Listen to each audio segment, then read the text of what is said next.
বেগম খালেদা জিয়াকে উন্নত চিকিৎসার উদ্দেশ্যে বিদেশে নেওয়ার জন্য এবার প্রধানমন্ত্রীর দ্বারস্থ হতে চান তার ভাই শামীম ইস্কান্দার এবং বোন সেলিমা রহমান। বেগম খালেদা জিয়ার শারীরিক অবস্থার সার্বিক রিপোর্ট, এভারকেয়ার হাসপাতালের মতামত এবং বিশেষজ্ঞ চিকিৎসকদের মতামত নিয়ে তারা প্রধানমন্ত্রী শেখ হাসিনার সঙ্গে সাক্ষাৎ করতে চান। বেগম জিয়ার পরিবারের সূত্রে এ তথ্য নিশ্চিত করা গেছে। তবে এ ব্যাপারে এখন পর্যন্ত প্রধানমন্ত্রীর কার্যালয় বা গণভবন থেকে কোনো ইতিবাচক সাড়া পাওয়া যায়নি। তবে বেগম জিয়ার ছোট ভাই শামীম ইস্কান্দার এ নিয়ে সরকারের একাধিক নীতি নির্ধারকদের সঙ্গে যোগাযোগ করছেন বলে জানা গেছে।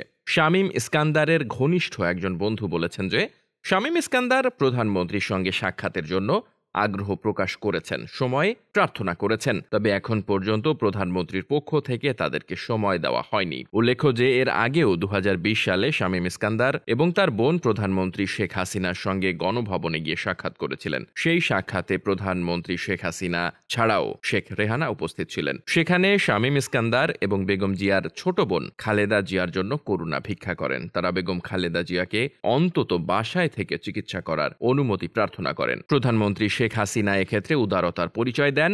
অতীতের তিক্ততা এবং বেগম খালেদা জিয়ার কর্মকাণ্ড ইত্যাদিকে ভুলে তিনি মানবিক প্রধানমন্ত্রী হিসেবে আত্মপ্রকাশ করেন এবং ফৌজদারি কার্যবিধির 401 ধারা প্রয়োগ করে বেগম খালেদা জিয়াকে নির্বাহী আদেশে বিশেষ বিবেচনায় জামিন দেন। সেই জামিনেই গত 4 বছর ধরে বেগম খালেদা জিয়া তার গুলশানের বাসভবন ফিরোজায় অবস্থান করছেন। সাম্প্রতিক সময়ে বেগম খালেদা জিয়ার উন্নত চিকিৎসার জন্য তৎপরতা শুরু করেছে বেগম জিয়ার পরিবারের সদস্যরা। নির্বাচনের আগে থেকেই শামীম ইস্কান্দার এ ব্যাপারে তৎপর হয়েছিলেন। তিনি সরকারের কাছে ব্যাপারে 3 দফা আবেদন করেন, কিন্তু আইন মন্ত্রণালয় তাদের মতামতে জানান যেহেতু বেগম খালেদা জিয়া ইতোমধ্যেই ফৌজদারি কার্যবিধি 401 ধারা ব্যবহার করে ফেলেছেন, কাজেই তার জন্য এখন আর কোনো রকম উদারতা প্রদর্শন করা আইনগতভাবে অসম্ভব ব্যাপার। কারণ ফৌজদারি কার্যবিধি 401 একবার প্রয়োগ হলে তা দ্বিতীয়বার একই ব্যক্তির ওপর প্রয়োগ করা যায় না।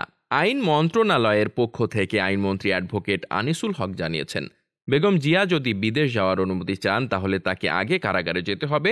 বর্তমান যে সুবিধা তিনি পাচ্ছেন তা বাতিল করতে হবে, তারপর তাকে নতুন করে আবেদন করতে হবে। কিন্তু বেগম জিয়ার পক্ষ থেকে সে ধরনের কোনো আবেদন করা হয়নি। সরকারের সঙ্গে নির্বাচনের পর থেকেই শামীম ইস্কান্দার তাকে বিদেশ নেওয়ার জন্য আবেদন করেছেন। তবে সেই আবেদনের ব্যাপারে এখন পর্যন্ত সরকারের পক্ষ থেকে ইতিবাচক কোনো সাড়া দেওয়া হয়নি। আর এ কারণেই শামীম ইস্কান্দার এবং তার বোন প্রধানমন্ত্রী শেখ হাসিনার সঙ্গে সাক্ষাৎ করতে চান। Desk report, বার্তাবাজার।